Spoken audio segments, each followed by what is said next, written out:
Hi everyone, it's Evangeline here at etrailer, and today we'll be taking a look at our OptiMate Portable Solar Panels with controllers. You can get this in some different sizes. I have the 10 watt here.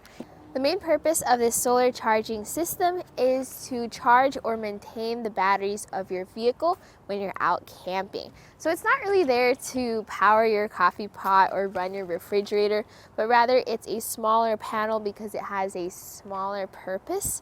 So in that case, with a 20 or 10 or 40 watt options, you do have a lighter, more compact option for you, and it's also portable, just not as powerful as some other setups out there. So included with this kit is going to be your carrying case. You have some easy to use handles for the whole thing, and when you open up the case and undo the zipper, you then have access to your panel, which has the suction cups, as well as your pouch. So your pouch is gonna have all of your different cords and your solar controller, and if you have other tools you want to include, you can put them in here. So this has suction cups included with it, as well as a wing nut in the back in order to secure it. So when you store it, I do recommend putting the suction cup where the panel is facing, that way you have a little cushion inside of your bag. But when you're ready to put it onto a flat surface, flip that suction cup around so it's facing the back. The trick to a proper fit is holding down the wing nut as you turn the suction cup, as well as making sure your surface area is clean and free of debris. Once you've done all of that, then you just push up against that surface and the cup suction, and then your solar panel is secure. Having those suction cups gives you more versatility for where you can put this panel. So try to get it as close to your battery as you can. So for example, with this 10 watt panel, we have 80 inches of the cable. That actually is only 72 inches or 6 feet because of where it sticks out of the panel. So this will help you figure out how much space you have left over.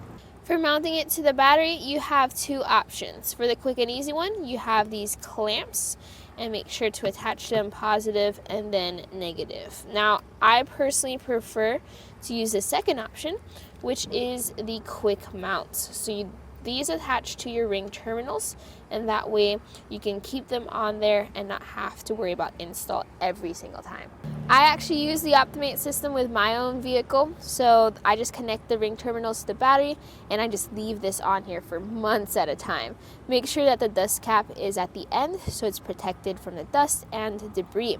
And then when you want to connect your solar panel, you set up the solar panel, you get your quick connector, you line up the polarities, and you push them together. Now we have our solar controller, and you want to make sure you're connecting the correct sides. So there's in, where you have the sun. That means that's where the solar panel goes. Then you follow the arrows to out, and that goes towards the battery. So after you double check that, you can then plug them together.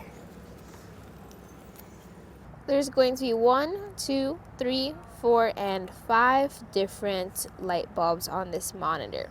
So number 1 is just going to show you if it's charging or not. This will change depending on how much sun you have.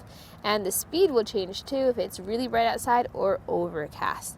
Now 2, 3, and 4 are going to be for most of your AGM batteries, your usual 12-volt batteries. So if it's a dead battery and it needs to be saved, you'll see the 2. When you go about halfway and you need to charge, there'll be the 3. And then finally, the 4th one is 100%. Your 5th light is going to be for your LFP or your lithium batteries.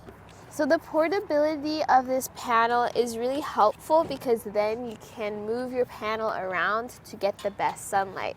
You are limited though by your flat surfaces as well as it being vertical or horizontal.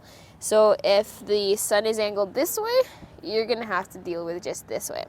Now where this really shines though is going to be your solar controller, because depending on the sunlight, it switches between a continuous charge and a pulsing charge. And it also optimizes whichever is best for your battery. So it checks out the different voltage and it changes how much pulse it's giving that battery. That way you can charge it and maintain it. So it is different from your heavy-duty solar panel setups that are designed to run heavy-duty things. This is designed to keep your battery alive, to keep your battery going, or to save your battery. That way you can still get from point A to point B, or you're able to leave the campsite when you're done with your big adventures.